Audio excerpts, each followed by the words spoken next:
As a leader of a finance team, are you dealing with bad performance? Not you necessarily, but one or two people in your team. Hi, my name is Alysha Randall and I am a fractional CFO, and I also train new or aspiring CFOs in startups or scale-ups. And today I wanted to talk about a question I received in one of our discussion groups about people that potentially aren't performing as well as you would like in your team. If you have been working with a team for quite some time, this is probably not unfamiliar to you.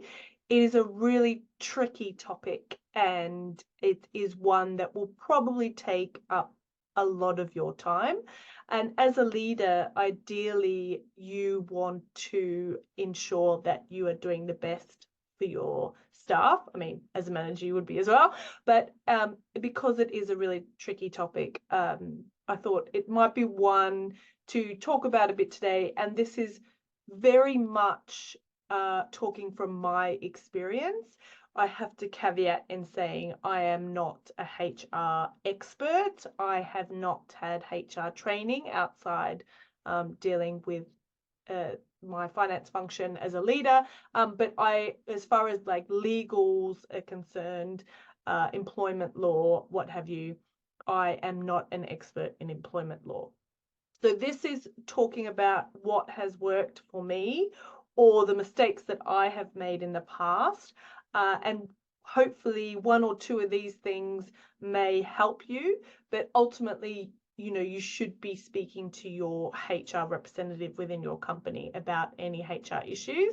So this, really need to keep that in mind within this video. So one of the things that I really can say, and this is from experience, is if somebody isn't performing, especially over a long period of time, they should be aware that they're not performing. And what I mean by that is that the communication you have with this individual should be, apart from it being very private, just the two of you, but it should be very much something that you're working with together.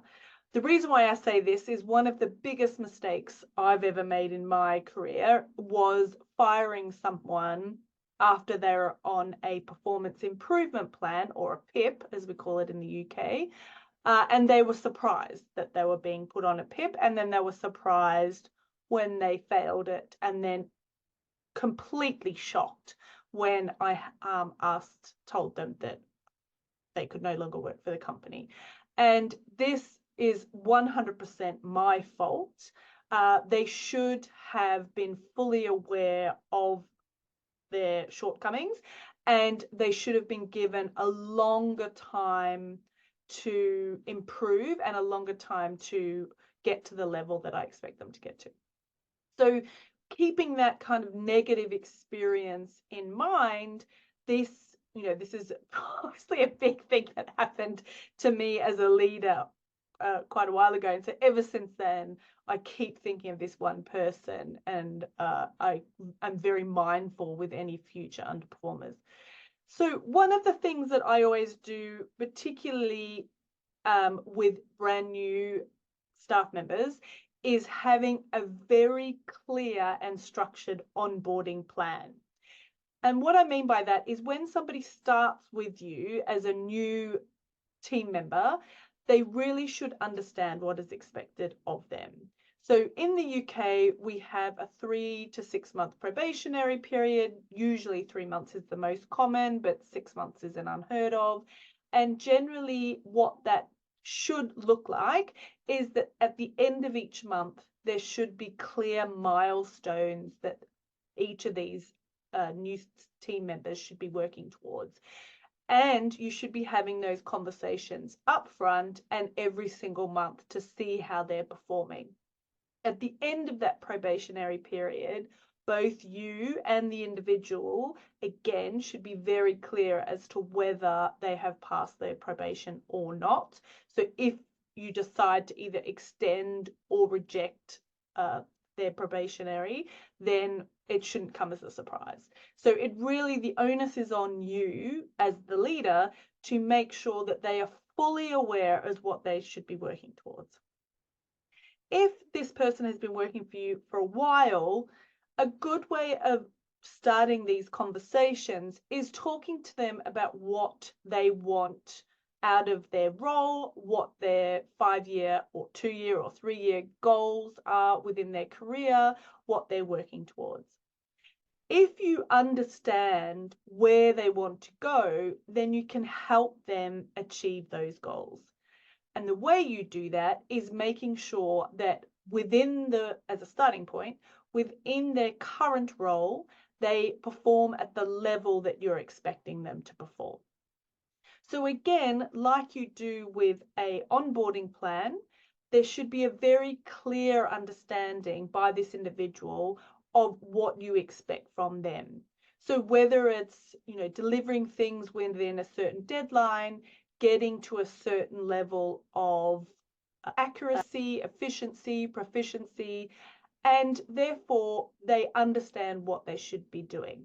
Sometimes this is harder with those more leadership roles because they're a lot more subjective, but they should be having ownership of certain tasks. So if you have those conversations very early on about what you expect them to do, then it's very easy or easier, it's not easy, easier to have those conversations when they haven't met those expectations, because they know what your expectations are, and therefore if they don't hit them, ideally they should know that they haven't hit them.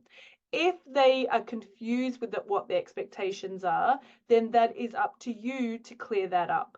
So whenever you're going through the level that you expect them to be doing, the types of tasks they should be owning, the softer skills they should be demonstrating, you need to make sure that your team member really understands what you are expecting from them.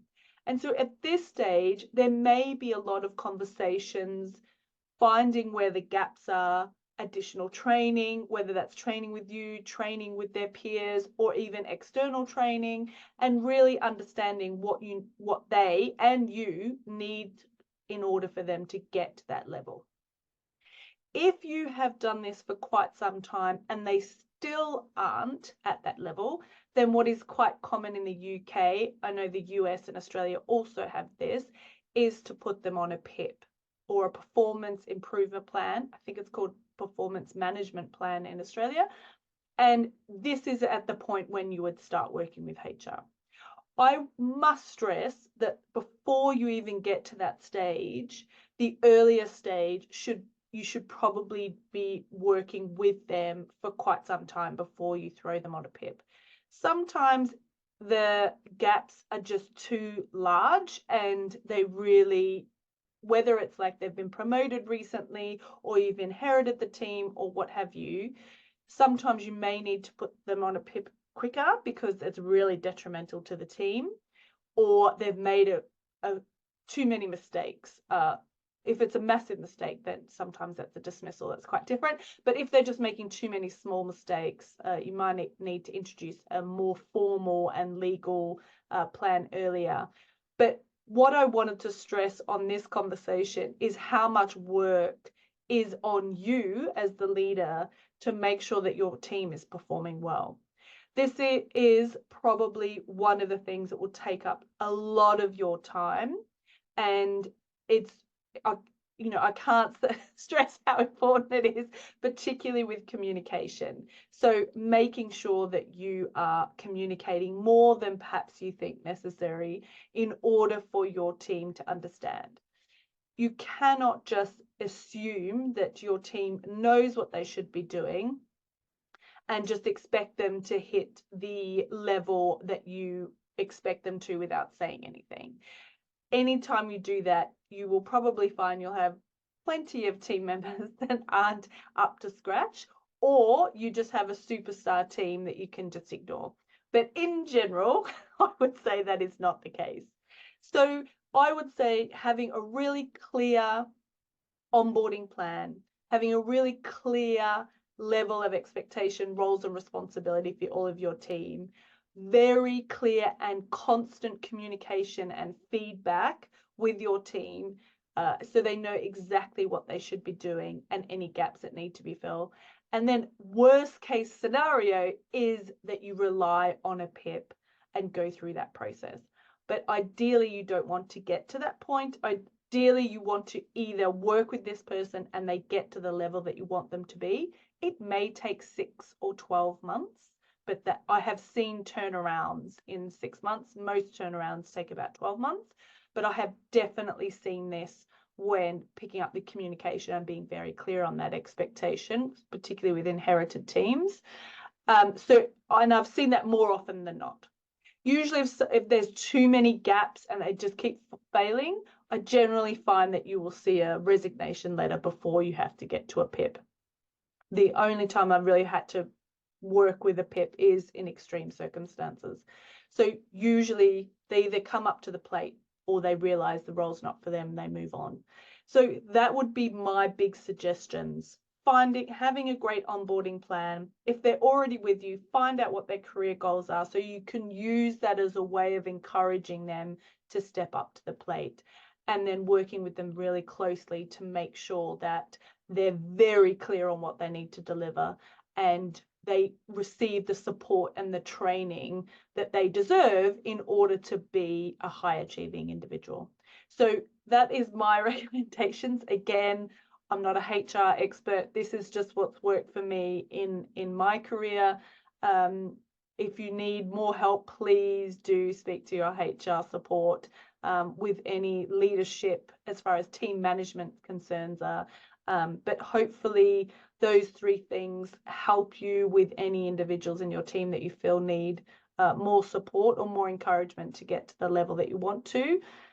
Having a bad performer in the team not only is frustrating for you because you're not getting the things done that you want to be done, but it's also very frustrating for the rest of the team and their peers.